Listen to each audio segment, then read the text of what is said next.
Pemerintah telah menerbitkan Peraturan Pemerintah Pengganti Undang-Undang atau Perpu Nomor 2 Tahun 2022 tentang Cipta Kerja pada Jumat 30 Desember 2022. Penerbitan Perpu Cipta Kerja ini berpedoman pada Peraturan Perundang-undangan dan Putusan Mahkamah Konstitusi Nomor 38 PUU 7 2009. Alasan pemerintah segera menerbitkan Perpu Cipta Kerja ini karena kebutuhan mendesak untuk mempercepat antisipasi kondisi global, baik yang terkait dengan ekonomi maupun geopolitik.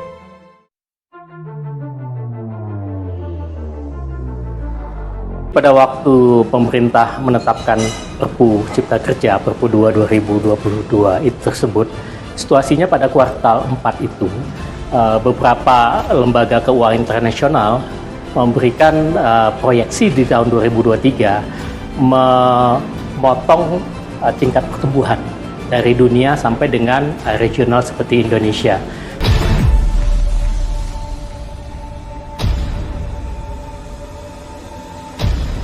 Jadi kalau kita lihat pada waktu itu data di kuartal 3 dan kuartal 4, bulan Oktober-November, beberapa lembaga keuangan World Bank, World Economic Forum itu merevisi pertumbuhan bahkan sampai 1,7%.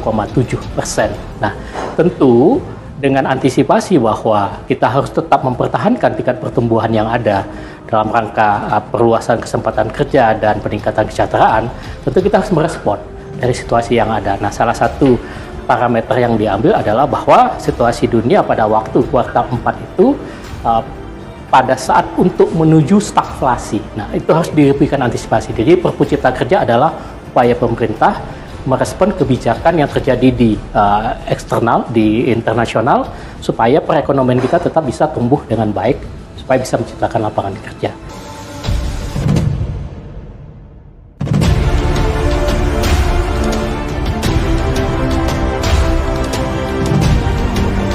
Nah, kalau persoalan sekarang bahwa ada lagi revisi dari MF tentu adalah dinamika.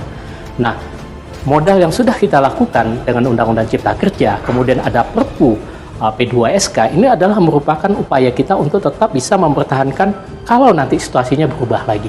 Karena kan situasi perekonomian dunia kan sifatnya dinamis, sesuai dengan kondisi yang ada. Jadi, ada beberapa parameter yang menjadi ukuran perekonomian dunia yang dilakukan. Antaranya adalah berapa lama perang Rusia-Ukraina ini bisa selesai, kemudian harga komoditas, terutama pangan, kemudian ada inflasi global dan lain sebagainya. Jadi ini juga menjadi catatan-catatan penting bagi kita untuk menyiapkan kebijakan yang lebih antisipatif.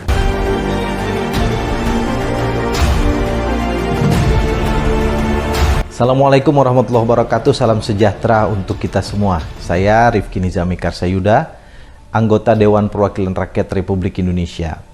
Tahun 2022-2023 ini kita mengalami satu kondisi pasca COVID yang penuh dengan dinamika ekonomi. Karena itu saya sejak awal mendukung Undang-Undang Cipta Kerja. Kendati undang-undang itu kemudian dinyatakan inkonstitusional bersyarat oleh Mahkamah Konstitusi. Dan untuk memenuhi itu, Dewan Perwakilan Rakyat Republik Indonesia dan pemerintah telah mengikhtiarkan berbagai macam langkah. Salah satunya adalah penyusunan undang-undang tentang pembentukan peraturan perundang-undangan yang baru. Dan saat ini pemerintah sudah menerbitkan Peraturan Pemerintah Pengganti Undang-Undang Perpu Cipta Kerja, yang menurut pandangan saya dalam konteks dinamika ekonomi yang semakin tidak pasti, pemerintah telah melakukan langkah yang tepat.